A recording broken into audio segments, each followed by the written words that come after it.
Hello everyone. हमने 11th class की geography के 9th चैप्टर कंप्लीट कर लिए हैं। आज हम 10th चैप्टर के एमसीक्यू करेंगे। 10th चैप्टर है वायुमंडलीय परिसरण तथा मौसम प्रणालियाँ। तो फर्स्ट क्वेश्चन है, वायु दाब मापने के लिए किस यंत्र का प्रयोग किया जाता है? ऑप्शन ए है बैरोमीटर, ऑप्शन बी है फेदोमीटर, ऑप्शन सी है एनीमोमीटर और ऑप्शन डी है लैक्टोमीटर। तो इसका सही आंसर है ऑप्शन ए बैरोमीटर। बैरोमीटर का उपयोग वायु दाब मापने के लिए किया जाता है। वायु दाब को मापने के लिए पारद वायु दाब मापी अथवा निर्दब वायु दाब मापी का प्रयोग किया जाता है। नेक्स्ट क्वेश्चन है, पृथ्वी पर वायु दाब के वितरण के संबंध में कौन सा कथन असत्य है? ऑप्शन ए है विषुवत वृत्त के आसपास के क्षेत्र को विषुवतीय निम्न अवदाब क्षेत्र के नाम से जाना जाता है।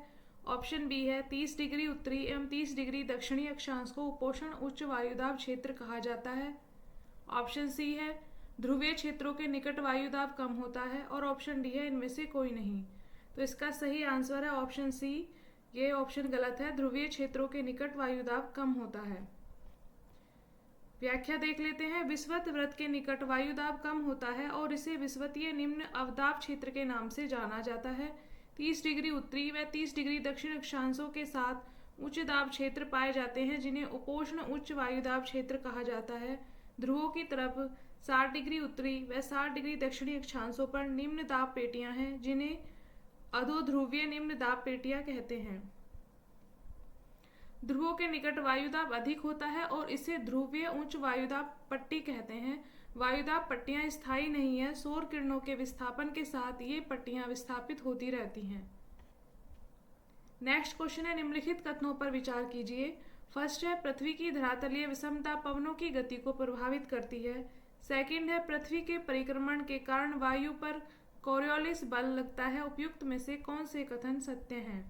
ऑप्शन ए है केवल एक, ऑप्शन बी है केवल दो, ऑप्शन सी है एक और दो दोनों और ऑप्शन डी है ना तो एक ना ही दो। तो इसका सही आंसर है ऑप्शन ए, केवल एक सही है, इसमें से दो गलत है। क्यों गलत है देख लेते हैं। क्षैतिज गतिज वायु को पवन कहते हैं। पवनें उच्च दाब से निम्न दाब की तरफ प्रवाहित होती हैं। भूतल पर धरातलीय विषमताओं के कारण घर्षण पैदा होता है जो पवनों की गति को प्रभावित करता है। पृथ्वी के घूर्णन के कारण पवनों पर लगने वाले बल को कोरियोलिस बल कहा जाता है, न कि परिक्रमण के कारण लगने वाला बल। नेक्स्ट क्वेश्चन है, कोरियोलिस बल के संबंध में नीचे दिए गए कथनों पर विचार कीजिए। फर्स्ट है कोरियोलिस बल का मान ध्रुवों पर सर्वाधिक तथा विषुवत वृत्त पर शून्य होता है। सेकंड है कोरियोलिस बल के प्रभाव के कारण पवनें उत्तरी गोलार्ध में अपनी मूल दिशा के दाईं तरफ व दक्षिणी गोलार्ध में बाईं तरफ विक्षेपित हो जाती हैं। उपयुक्त में से कौन से कथन सत्य हैं? ऑप्शन ए है केवल एक, ऑप्शन बी है केवल दो, ऑप्शन सी है एक और दो दोनों और ऑप्शन डी है ना तो एक ना ही दो। तो इसका सही आंसर ऑप्शन सी है, एक और दो दोनों सही हैं। पृथ्वी अपने घूर्णन के कारण पवनों की दिशा को प्रभावित करती है तथा इस बल को कोरियोलिस बल कहते हैं। कोरियोलिस बल अक्षांशों के कोण के सीधे अनुपात में बढ़ता है। यह ध्रुवों पर सर्वाधिक और विषुवत वृत्त पर अनुपस्थित होता है। कोरियोलिस बल के प्रभाव से पवनें उत्तरी गोलार्ध में अपनी मूल दिशा से दाईं तरफ व दक्षिणी गोलार्ध में बाईं तरफ विक्षेपित हो जाती हैं। जब पवनों का वेग अधिक होता है तब विक्षेपण भी अधिक होता है। नेक्स्ट क्वेश्चन है, विषुवत वृत्त के निकट उष्ण कटिबंधीय चक्रवात नहीं बनते हैं। निम्नलिखित में से किसका प्रमुख कारण है? फर्स्ट है कोरियोलिस बल शून्य होता है इसलिए। सेकंड है गुरुत्वाकर्षण का मान सबसे कम होता है इसलिए। और थर्ड है पवनें समदाब रेखाओं के समकोण पर बहती हैं इसलिए। कूट है ऑप्शन ए है केवल एक, ऑप्शन बी है केवल तीन, ऑप्शन सी है केवल दो और ऑप्शन डी है एक और दो तीन। तो इसका सही आंसर ऑप्शन डी है, एक और तीन सही है, दो गलत है। विषुवत वृत्त पर कोरियोलिस बल शून्य होता है और पवनें समदाब रेखाओं के समकोण पर बहती हैं। यही कारण है कि विषुवत वृत्त के निकट उष्ण कटिबंधीय चक्रवात नहीं बनते। नेक्स्ट क्वेश्चन है, चक्रवात के केंद्र में दाब की दिशा व पवन की दिशा के प्रारूप के संबंध में कौन सा कथन सत्य है? ऑप्शन ए है केंद्र में निम्न दाब व उत्तरी गोलार्ध में पवन की दिशा घड़ी की सुई की दिशा के अनुरूप। ऑप्शन बी है केंद्र में निम्न दाब व उत्तरी गोलार्ध में पवन की दिशा घड़ी की सुई की दिशा के विपरीत। ऑप्शन सी है केंद्र में उच्च दाब व दक्षिणी गोलार्ध में पवन की दिशा घड़ी की सुई की दिशा के अनुरूप। और ऑप्शन डी है केंद्र में निम्न दाब व दक्षिणी गोलार्ध में पवन की दिशा घड़ी की सुई की दिशा के विपरीत। तो इसमें ऑप्शन बी सही है। इसकी व्याख्या देख लेते हैं। निम्न दाब के चारों तरफ पवनों का परिक्रमण चक्रवाती परिसरण कहलाता है। उच्च वायु दाब क्षेत्र के चारों तरफ पवनों का परिक्रमण प्रति चक्रवाती परिसरण कहलाता है। चक्रवात तथा प्रति चक्रवात में केंद्र दाब की दशा तथा पवनों की दिशा का प्रारूप, ये इंडेक्स है, इसमें हम समझेंगे। निम्न दाब के चारों तरफ पवनों का परिक्रमण चक्रवाती परिसरण कहलाता है। उच्च वायु दाब क्षेत्र के चारों तरफ पवनों का परिक्रमण प्रति चक्रवाती परिसरण कहलाता है। चक्रवात तथा प्रति चक्रवात में केंद्र में दाब की दशा तथा पवनों की दिशा का प्रारूप कुछ इस प्रकार होता है। एक तरफ ये दाब पद्धति दे रखी है, फिर है केंद्र में दाब की दशा, फिर पवन की दिशा का प्रारूप उत्तरी गोलार्ध में और पवन की दिशा का प्रारूप दक्षिणी गोलार्ध में। तो जब चक्रवात होते हैं तो केंद्र में दाब निम्न होता है और घड़ी की सुई की दिशा के विपरीत होता है और घड़ी की सुई की दिशा के अनुरूप होता है। मतलब जो उत्तरी गोलार्ध है उसमें घड़ी की सुई की दिशा के विपरीत होगा चक्रवात और उसके केंद्र में दाब निम्न होगा। और अगर दक्षिणी गोलार्ध है तो घड़ी की सुई की दिशा के अनुरूप होगा। और अगर प्रति चक्रवात है तो इसमें सब उल्टा हो जाएगा। जो केंद्र है वहाँ दाब जो होगा वो उच्च होगा और उत्तरी गोलार्ध में घड़ी की सुई के अनुरूप होगा और दक्षिणी गोलार्ध में घड़ी की सुई के विपरीत होगा। नेक्स्ट है भूमंडलीय पवनों का प्रारूप निर्भर करता है। फर्स्ट है वायुमंडलीय ताप में अक्षांशीय भिन्नता। सेकंड है वायुदाब पट्टियों का सौर किरणों के साथ विस्थापन। थर्ड है महासागरों व महाद्वीपों का वितरण। और फोर्थ है पृथ्वी का घूर्णन।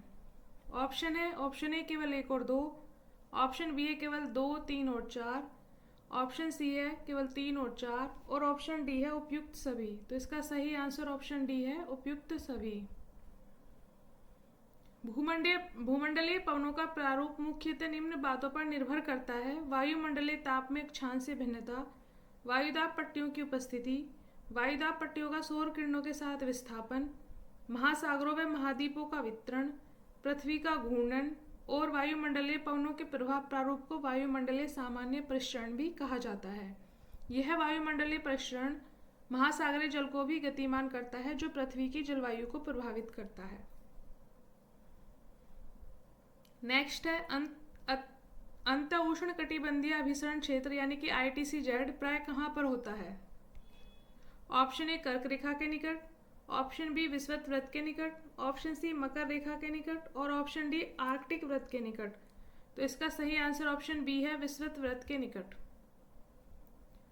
अंत उष्ण कटिबंधीय अभिसरण क्षेत्र यानी कि ITCZ विषुवत वृत्त के निकट पाया जाता है। उच्च सूर्यताप व निम्न वायुदाब होने से अंत उष्ण कटिबंधीय अभिसरण क्षेत्र पर वायु संवहन धाराओं के रूप में ऊपर उठती है।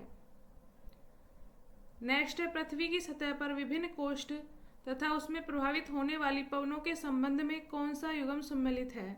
ऑप्शन ए है हैरडी कोष्ठ यानी कि पछवा पवन, फेरल कोष्ठ पूर्वी व्यापारिक पवन, थर्ड है ध्रुवीय कोष्ठ ध्रुवीय पूर्वी पवन।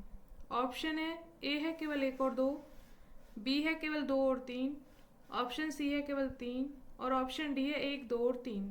तो इसका सही आंसर ऑप्शन सी है केवल 3। पृथ्वी की सतह से ऊपर की दिशा में होने वाले परिसरण और इसकी विपरीत दिशा में होने वाले परिसरण को कोष्ठ कहते हैं यानी कि सैल। उष्ण कटिबंधीय क्षेत्र में ऐसे कोष्ठ को हैंडली कोष्ठ कहा जाता है तथा इस क्षेत्र में पूर्वी व्यापारिक पवनें प्रभावित होती हैं।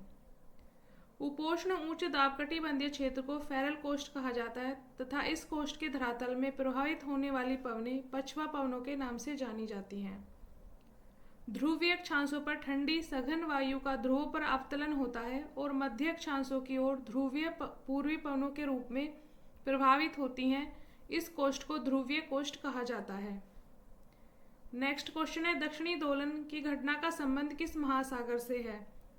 ऑप्शन ए हिंद महासागर, ऑप्शन बी है अटलांटिक महासागर, ऑप्शन सी है प्रशांत महासागर और ऑप्शन डी है दक्षिणी महासागर।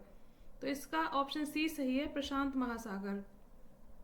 वायुमंडल के सामान्य परिसरण के संदर्भ में प्रशांत महासागर का गर्म या ठंडा होना अत्यधिक महत्वपूर्ण है।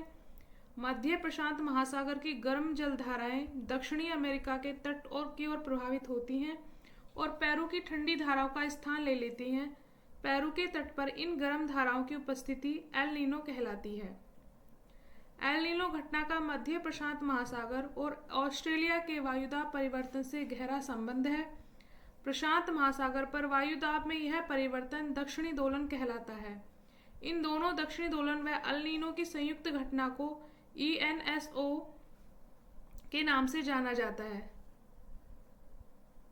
नेक्स्ट है, निम्नलिखित कथनों पर विचार कीजिए। फर्स्ट है, रात्रि के समय सागर तटीय क्षेत्रों में स्थल से समुद्र की ओर चलने वाली दैनिक पवनों को स्थल समीर कहते हैं। सेकंड है, दोपहर के समय समुद्र से स्थल की ओर अपवाहित होने वाली दैनिक पवनों को सागर समीर कहते हैं। उपयुक्त में से कौन से कथन सत्य हैं? ऑप्शन ए है केवल एक, ऑप्शन बी है केवल दो, ऑप्शन सी है एक और दो दोनों, और ऑप्शन डी है ना तो एक और ना ही दो। तो इसमें ऑप्शन सी सही है, एक और दो दोनों। सूर्यास्त के पश्चात स्थलीय सतह से तीव्र विकिरण के कारण सतह के शीतलन के फलस्वरूप उच्च वायुदाब का तथा जलीय सतह पर अपेक्षाकृत निम्न वायुदाब का विकास होता है। फलतः उच्च वायुदाब के केंद्र में निम्न वायुदाब के केंद्र की ओर स्थल समीर की उत्पत्ति होती है। दोपहर के समय अधिक तापमान के कारण स्थलीय सतह पर निम्न वायुदाब तथा जलीय सतह पर अपेक्षाकृत उच्च वायुदाब का विकास होता है, जिसे सागर समीर की उत्पत्ति होती है। नेक्स्ट, निम्नलिखित कथनों पर विचार कीजिए। फर्स्ट है, जब दो भिन्न प्रकार की वायु राशियां मिलती हैं तो उनके मध्य सीमा क्षेत्र को वाताग्र कहते हैं। सेकंड है, वाताग्र मुख्यतः मध्य अक्षांशों में ही निर्मित होते हैं। उपयुक्त में से कौन से कथन सत्य हैं? ऑप्शन ए है केवल एक, ऑप्शन बी है केवल दो, ऑप्शन सी है एक और दो दोनों, और ऑप्शन डी है ना तो एक ना ही दो। तो इसमें ऑप्शन सी सही है, एक और दो दोनों। वायु का वृहद भाग जिसमें तापमान व आर्द्रता संबंधी क्षैतिज भिन्नताएं बहुत कम होती हैं, वायु राशि कहलाती है। जब दो भिन्न प्रकार की वायु राशियां मिलती हैं तो उनके मध्य सीमा क्षेत्र को वाताग्र कहते हैं। वाताग्रों के बनने की प्रक्रिया को वाताग्र जनन कहते हैं। वाताग्र मुख्यतः मध्य अक्षांशों में ही निर्मित होते हैं और तीव्र वायुदाब व तापमान प्रवणता इनकी विशेषता है। यह तापमान में अचानक बदलाव लाते हैं तथा इस कारण वायु ऊपर उठती है, बादल बनते हैं और वर्षा होती है। नेक्स्ट है, उष्ण कटिबंधीय चक्रवात के संबंध में चक्रवात का लैंडफॉल कहलाता है। ऑप्शन ए, चक्रवात का धीरे धीरे क्षीण होकर खत्म होना। ऑप्शन बी, चक्रवात का समुद्री तट को पार करके जमीन पर पहुंचना। ऑप्शन सी है, चक्रवात का कपासी मेघों से संघनन प्रक्रिया द्वारा ऊर्जा प्राप्त करना। और ऑप्शन डी है इनमें से कोई नहीं। तो ऑप्शन बी सही है, इसमें चक्रवात का समुद्री तट को पार करके जमीन पर पहुंचना। वह स्थान जहां से उष्ण कटिबंधीय चक्रवात समुद्री तट को पार करके जमीन पर पहुंचते हैं चक्रवात का लैंडफॉल कहलाता है। नेक्स्ट क्वेश्चन है, निम्नलिखित कथनों पर विचार कीजिए। फर्स्ट है, तंडित झंझा अल्प समय के लिए सीमित क्षेत्रफल में आक्रामक रूप से उत्पन्न होते हैं। सेकंड है, तंडित झंझा वर्षा, ओलावृष्टि तथा धूल भरी आंधियां लाते हैं। उपयुक्त में से कौन सा या कौन से कथन सत्य हैं? ऑप्शन ए है केवल एक, ऑप्शन बी है केवल दो, ऑप्शन सी है एक और दो दोनों, और ऑप्शन डी है ना तो एक ना ही दो। तो इसमें ऑप्शन सी सही है, एक और दो दोनों। व्याख्या देख लेते हैं। तंडित झंझा अल्प समय के लिए रहते हैं, अपेक्षाकृत कम क्षेत्रफल तक सीमित होते हैं परंतु आक्रामक होते हैं। तंडित झंझा उष्ण आर्द्र दिनों में प्रबल संवहन के कारण उत्पन्न होते हैं।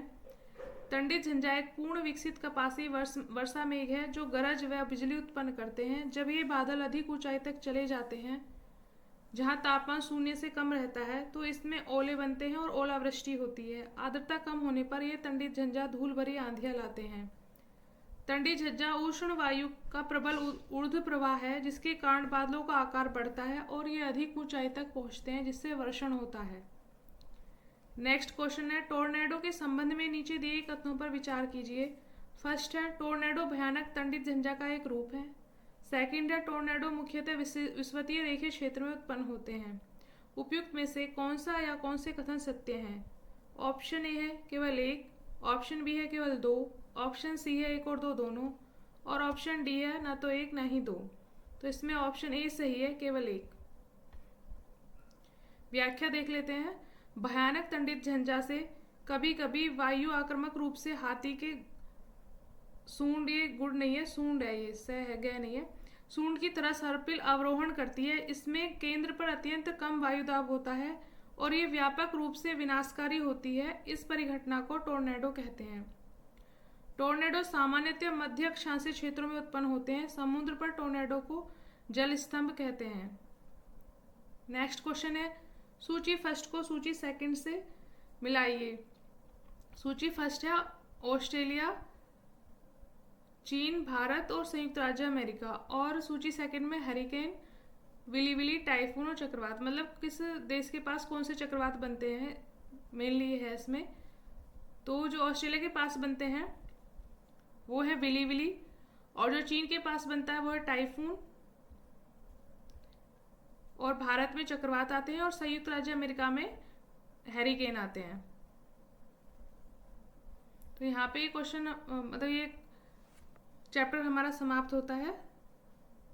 Thank you everyone.